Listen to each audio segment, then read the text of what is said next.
Hello friends, Praveen का आपको प्यार भरा नमस्कार। इस नए वीडियो में आपका स्वागत है। हम हमेशा नई दिलचस्प कहानियां लेकर आते हैं। वीडियो शुरू करने से पहले एक रिक्वेस्ट, प्लीज पूरा वीडियो देखें। हो सकता है कि आप आज अपने दिन की सबसे अच्छी कहानी देख रहे हो। अगर आप बीच में छोड़ देंगे तो आपको कभी पता नहीं चलेगा कि यह क्या कहानी थी। अलिफ लैला की कहानी शुरू से देखने के लिए चैनल की प्लेलिस्ट पर जाएं। अब सुनिए आगे की कहानी, सिंदबाद जहाजी का 7वां और आखिरी सफर। सिंदबाद ने कहा, दोस्तों, मैंने दृढ़ निश्चय किया था कि अब कभी जल यात्रा न करूंगा। मेरी अवस्था भी इतनी हो गई थी कि मैं कहीं आराम के साथ बैठकर दिन गुजारता। इसीलिए मैं अपने घर में आनंद पूर्वक रहने लगा। एक दिन अपने मित्रों के साथ भोजन कर रहा था कि एक नौकर ने आकर कहा कि खलीफा के दरबार से एक सरदार आया है, वह आपसे बात करना चाहता है। मैं भोजन करके बाहर गया तो सरदार ने मुझसे कहा कि खलीफा ने तुम्हें बुलाया है। मैं तुरंत खलीफा के दरबार को चल पड़ा।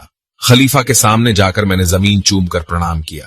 खलीफा ने कहा, सिंदबाद, मैं चाहता हूं कि सरान द्वीप के बादशाह के पत्र के उत्तर में पत्र भेजूं और उसके उपहारों के बदले उपहार भेजूं। तुम यह सब ले जाकर सरान द्वीप के बादशाह को पहुंचा दो। मुझे यह आदेश पाकर बड़ी परेशानी हुई। मैंने हाथ जोड़कर कहा, हे समस्त मुसलमानों के अधिपति, मुझ में आपकी आज्ञा का उल्लंघन करने का साहस तो नहीं है, किंतु मैंने समुद्र की कई यात्राएं की हैं और हर एक में ऐसे ऐसे जानलेवा कष्ट झेले हैं कि अब दृढ़ निश्चय किया है कि कभी जहाज पर पांव नहीं रखूंगा। यह कहकर मैंने खलीफा को संक्षेप में अपनी 6 यात्राओं की विपदा सुनाई। खलीफा को यह सब सुनकर आश्चर्य बहुत हुआ, किंतु उसने अपना निर्णय न बदला। उसने कहा, वास्तव में तुम पर बड़े कष्ट पड़े हैं, लेकिन मेरे कहने से एक बार और यात्रा करो, क्योंकि इस काम को तुम्हारे अतिरिक्त कोई नहीं कर सकता। फिर तुम कभी यात्रा न करना। मैं घर जाकर अपने काम काज को समेटने लगा और यात्रा के लिए तैयारी करके कुछ दिनों के बाद खलीफा के दरबार में जा पहुंचा। मुझे खलीफा के सामने हाजिर किया गया। मैंने रीति के अनुसार धरती चूमकर खलीफा को प्रणाम किया। खलीफा मुझे देखकर प्रसन्न हुआ और उसने मेरी कुशलक्षेम पूछी। मैंने भगवान की अनुकंपा और खलीफा की दया की प्रशंसा की। खलीफा ने मुझे 4000 दीनार यात्रा व्यय के लिए दिलाए। मैं खलीफा की आज्ञानुसार उसके दिए हुए उपहार लेकर बसरा बंदरगाह पर आया और वहां से एक जहाज लेकर सरान द्वीप को चल दिया। यात्रा निर्विघ्न समाप्त हुई। मैं सूचना देकर सरान द्वीप के बादशाह के सामने गया और अपना परिचय दिया। उसने कहा, हां सिंदबाद, मैंने तुम्हें पहचान लिया। तुम कुशल मंगल से तो हो। मैंने बादशाह की न्यायप्रियता और मृदु स्वभाव की प्रशंसा की और कहा कि मैं खलीफा की ओर से आपके लिए कुछ भेंट और एक पत्र लाया हूं। खलीफा ने जो उपहार भेजे थे उनमें अन्य वस्तुओं के अतिरिक्त एक अत्यंत सुंदर लाल रंग का कालीन था, जिसका मूल्य 4000 दीनार था। उस पर बहुत ही सुंदर सुनहरा काम किया हुआ था। एक प्याला माणिक का था, जिसका दल 1 अंगुल मोटा था। प्याले पर एक मनुष्य का चित्र बना था, जो तीर कमान से एक शेर का शिकार कर रहा था। एक राज सिंहासन भी था, जो ऊपर से नीचे तक रत्नों से जड़ा था और हजरत सुलेमान के तख्त को भी मात करता था। इसके अलावा और बहुत सी मूल्यवान और दुर्लभ वस्तुएं थीं। उपहारों को देखने के बाद बादशाह ने खलीफा का पत्र पढ़ा। खलीफा ने अपने पत्र में लिखा था, आपको अब्दुल्ला हारून रशीद का, जो भगवान की दया से अपने पूर्वजों का उत्तराधिकारी है, प्रणाम पहुंचे। हमें आपका पत्र और आपके भेजे हुए उपहार प्राप्त हुए। हमें इन बातों से बड़ी प्रसन्नता है कि हम आपके उपहारों के बदले में कुछ उपहार आपको भेज रहे हैं। हमें पूर्ण आशा है कि यह पत्र आपकी सेवा में पहुंचेगा और इससे आपको झांत होगा कि आपके लिए हमारे मन में कितना प्रेम है। सरान द्वीप का बादशाह यह पत्र पढ़कर बहुत खुश हुआ। अब मैंने विदा मांगी। वह अपनी कृपालुता के कारण मुझे विदा न करना चाहता था, किंतु जब मैंने इसके लिए बार बार अनुनय की तो उसने मुझे खिलात, सम्मान परिधान तथा बहुत सा इनाम देकर विदा किया।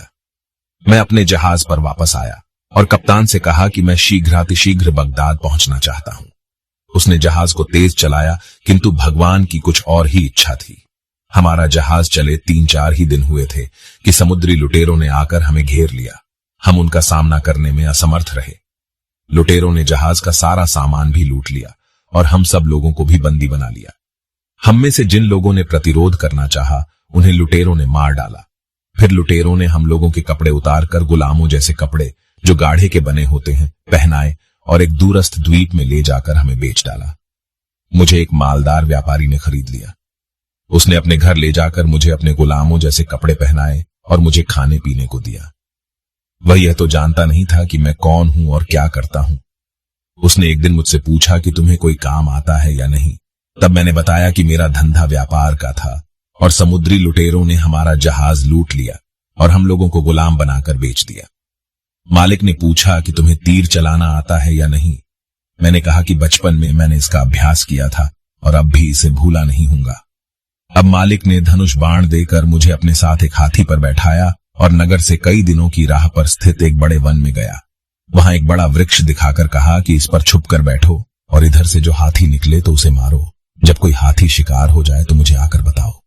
यह कहकर उसने मेरे पास कई दिनों के लिए भोजन रख दिया और स्वयं वापस शहर को चला गया। मैं वृक्ष पर चढ़ गया। रात भर प्रतीक्षा करता रहा, किंतु कोई हाथी न दिखाई दिया। दूसरे दिन सवेरे के समय वहां हाथियों का एक झुंड आया। मैंने कई तीर छोड़े और एक हाथी घायल होकर गिर पड़ा और अन्य हाथी भाग गए। मैं शहर में आया और अपने मालिक को बताया कि मेरे तीर से एक हाथी गिरा है। वह यह सुनकर बहुत प्रसन्न हुआ और उसने तरह तरह के स्वादिष्ट भोजन मुझे खिलाए। दूसरे दिन हम दोनों उसी जंगल में गए। मालिक के कहने पर मैंने गड्ढा खोदकर हाथी को गाड़ दिया। मालिक ने कहा, जब हाथी सड़ जाए तो उसके दांत निकाल कर ले आना, क्योंकि यह बहुमूल्य वस्तु है। मैं 2 महीने तक यही काम करता रहा। मैं उसी वृक्ष पर चढ़ता उतरता रहता था। मैंने इस बीच कई हाथियों को निशाना बनाया। एक दिन मैं उस वृक्ष पर चढ़ा था कि हाथियों का एक विशाल समूह आया। वे सब पेड़ को घेर कर खड़े हो गए और अत्यंत भयानक रव करने लगे। वे संख्या में इतने अधिक थे कि सारी धरती काली दिखाई देती थी और उनके पैरों की धमक से भूकंप आ रहा था। उन्होंने मुझे देख लिया था और वे पेड़ को उखाड़ने लगे। ये देखकर मैं डर के मारे अधमरा हो गया। तीर कमान मेरे हाथ से गिर पड़े। एक बड़े हाथी ने अंतत सूंड लपेटकर उस वृक्ष को उखाड़ ही डाला। मैं धरती पर गिर गया। उसने मुझे उठाकर पीठ पर रख लिया। मैं मुर्दे की तरह उसकी पीठ पर पड़ा रहा। वह मुझे लेकर एक ओर चला और शेष हाथी उसके पीछे चले। हाथी मुझे एक लंबे चौड़े मैदान में ले गए और मुझे उतार कर एक ओर चले गए और अदृश्य हो गए। फिर मैं उठा और चारों ओर देखने लगा।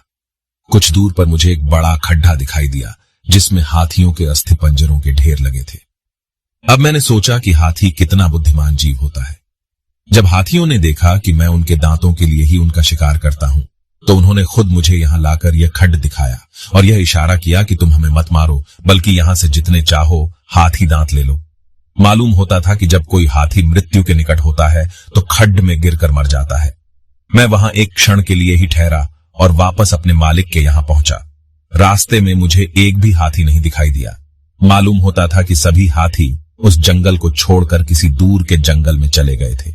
मेरा मालिक मुझे देखकर बड़ा प्रसन्न हुआ और कहने लगा, अरे अभागे सिंदबाद, तू अभी तक कहां था? मैं तो तेरी चिंता में मरा जा रहा था। मैं तुझे ढूंढता हुआ उस जंगल में गया तो देखा कि पेड़ उखड़ा पड़ा है और तेरे 3 कमान जमीन पर पड़े हैं। मैंने बहुत खोजा किंतु तेरा पता न मिला। मैं तेरे जीवन से निराश होकर बैठ गया था। अब तू अपना पूरा हाल सुना।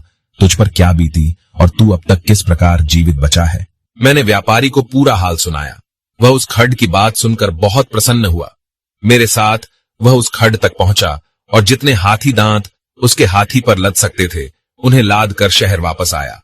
फिर उसने मुंह से कहा, भाई, आज से तुम मेरे गुलाम नहीं हो। तुमने मेरा बड़ा उपकार किया है। तुम्हारे कारण मेरे पास अपार धन हो जाएगा। मैंने तुमसे अभी तक एक बात छुपा रखी थी। मेरे कई गुलाम हाथियों ने मार डाले हैं। जो कोई हाथियों के शिकार को जाता था 2 या 3 दिन से अधिक नहीं जी पाता था। भगवान ने तुम्हें हाथियों से बचाया। इससे मालूम होता है कि तुम बहुत दिन जियोगे। इससे पहले बहुत से गुलाम खोकर भी मैं मामूली लाभ ही पाता था। अब तुम्हारे कारण मैं ही नहीं, इस नगर के सारे व्यापारी संपन्न हो जाएंगे। मैं तुम्हें न केवल स्वतंत्र करूंगा, बल्कि तुम्हें बड़ी धन दौलत भी दूंगा और अन्य व्यापारियों से भी बहुत कुछ दिलवाऊंगा। मैंने कहा, आप मेरे स्वामी हैं। भगवान आपको चिरायु करे। मैं आपका बड़ा कृतज्ञ हूं कि आपने समुद्री डाकुओं के पंजे से मुझे छुड़ा लिया और मेरा बड़ा भाग्य था कि मैं इस नगर में आकर बिका। अब मैं आपसे और अन्य व्यापारियों से इतनी दया चाहता हूं कि मुझे मेरे देश पहुंचा दें। उसने कहा, तुम धैर्य रखो। जहाज यहां पर एक विशेष ऋतु में आते हैं और उनके व्यापारी हमसे हाथी दांत मोल लेते हैं। जब वे जहाज आएंगे तो हम लोग तुम्हारे देश को जाने वाले किसी जहाज पर तुम्हें चढ़ा देंगे। मैंने उसे सैकड़ों आशीर्वाद दिए। मैं कई महीनों तक जहाजों के आने की प्रतीक्षा करता रहा। इस बीच मैं कई बार जंगल में गया और हाथी दांत लाया और इनसे उसका घर भर दिया। व्यापारियों को भी उस खड्ड के बारे में बताया और वे सभी वहां से हाथी दांत लाकर अत्यंत संपन्न हो गए। जहाजों की आड़ ऋतु आने पर जहाज वहां पहुंचे।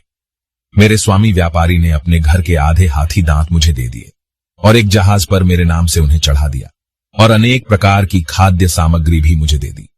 अन्य व्यापारियों ने भी मुझे बहुत कुछ दिया। मैं जहाज पर कई द्वीपों की यात्रा करता हुआ फारस के एक बंदरगाह पर पहुंचा। वहां से थल मार्ग से बसरा आया और हाथी दांत बेचकर कई मूल्यवान वस्तुएं ली। फिर बगदाद आ गया। बगदाद आकर मैं तुरंत ही खलीफा के दरबार में पहुंचा और उससे पत्र और उपहारों को सरान द्वीप के बादशाह के पास पहुंचाने का हाल कहा। खलीफा ने कहा कि मेरा ध्यान सदैव तुम्हारी कुशलता की ओर लगा रहता था और मैं भगवान से प्रार्थना करता था कि तुम्हें सही सलामत वापस लाए। जब मैंने अपना हाथियों वाला अनुभव उसे सुनाया तो उसे यह सुनकर बड़ा आश्चर्य हुआ और उसने अपने एक लेखनकार को यह आदेश दिया कि मेरे वृत्तांत को सुनहरे अक्षरों में लिख ले और शाही अभिलेखागार में रखे। फिर उसने मुझे खिलात और बहुत से इनाम देकर विदा किया। सिंदबाद ने कहा कि मित्रों, इसके बाद मैं किसी यात्रा पर नहीं गया और भगवान के दिए हुए धन का उपभोग करता हूं। फिर उसने सिंदबाद से कहा कि अब तुम बताओ कि कोई और मनुष्य ऐसा कहीं है जिसने मुझसे अधिक विपत्तियां झेली हों।